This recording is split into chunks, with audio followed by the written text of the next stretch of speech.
All right, let's talk about how Drawabox should be used.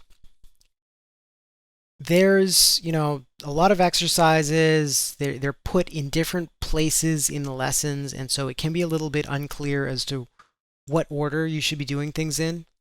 So if we look at the actual website, this is lesson one. And, as you can see, there's a lot of reading to be done. And, you work through page by page by page. And then eventually you come to a homework section. When you reach a homework section, you stop your reading and you actually do the homework that is assigned here before moving on to the next step or the next page. Every exercise that is assigned here is given a specific page count. What constitutes a page is somewhat left up to you because, some students really just want to get in there and fill every little crevice of a page, and others are a little bit more relaxed. Obviously, you want to be part of the former group, but whatever, I leave it up to you. Each exercise has a link to the instructions for that exercise, and before you start the work, obviously you should be reading through this thoroughly. Some exercises will take longer to do. You may want to break them up over multiple sessions, and if you do that, you should definitely look over the instructions for that lesson at the beginning of your session so that it's fresh in your mind, so that you're not trying to recall and end up doing it wrong. So you'll see that the exercise page has the full steps on how to accomplish it, the purpose of this exercise, which is pretty important because it does determine what you focus on while doing it. Just going through the steps is one thing, but if you're not aware of what you're meant to be aiming for, there's a good chance that you'll misinterpret or just miss just not do the exercise correctly.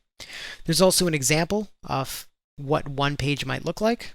So, you can use that to determine how densely packed it should get. Also, this one doesn't have it, but most exercise pages have common mistakes that people make. And so this can be quite handy to look at both before and after you've completed the exercise, just for your own, identification of where am I going wrong. There's a lot of content here. So while there's a video kind of going over this kind of stuff, I would definitely recommend that with all of this, even if there's a video, the text is always going to be more detailed. So go through both. It's definitely worth it.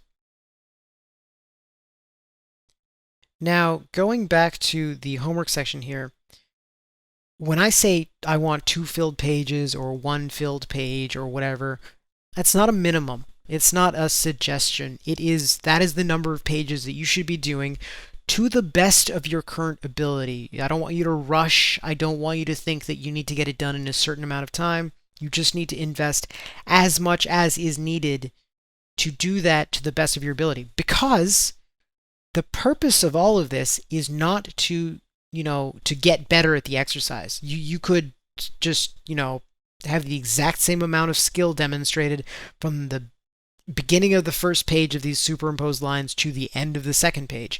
That's not what we're doing. What we're doing is we're building a body of work that you can then show to me, one of my teaching assistants, or another member of the community and get feedback on it. What they want to assess is not just how well you're doing, it is whether or not you understand what you should be aiming for.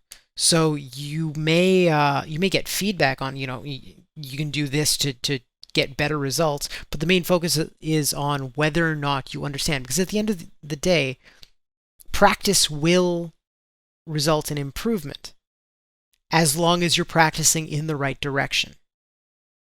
And so all of these exercises do get built into a warm-up routine, which I'll talk about in a different video. But so this stuff doesn't get left behind. Don't worry about that. You are going to have plenty of opportunities to practice this stuff further. Now, lastly, when you are done, not just one homework section, like this lesson has 2 others, one for ellipses, one for boxes. You can technically do partial homework submissions where it's just some exercises, but well, you'll see why it's better to do full homework submissions. So here, this is actually a beta version of the website, so it's there will be parts that look just a little bit different later. But here, when you're submitting your homework, you can check off which exercises you've done. And if you only do part of it, it will not show up in this list of homework on the front page.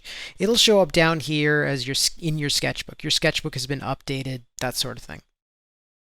Anyway, back to the actual homework submission. The point is to get feedback, because you should not be working in a bubble or in isolation. You need to get other people's eyes on your work, people who have gone through this stuff, who have more experience than you, and who can identify problems that you likely will have missed. And so if they can pick up on a few things in a couple of these exercises that you may have misunderstood, then that's something that you can take with you and work on as you continue on. Or they may suggest, maybe you should do another page of this or that, and it gives you an actionable next step. And so you just you put in the link to where you've hosted your images. Most people use Imager to do that because it supports albums and it doesn't require an account. So you just drop the URL to wherever you've hosted it there. You follow our rules and you submit to the community. This is also how the official critiques work as well. You just have to make sure that you meet all of these requirements, and but of course that costs credits, which people get by supporting us on Patreon. But that's irrelevant for this video.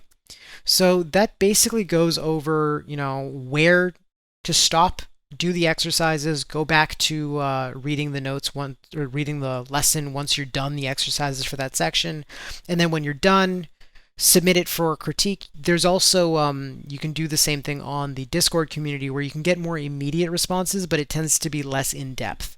So if you do it on the community platform here, you'll be more likely to get more thorough responses.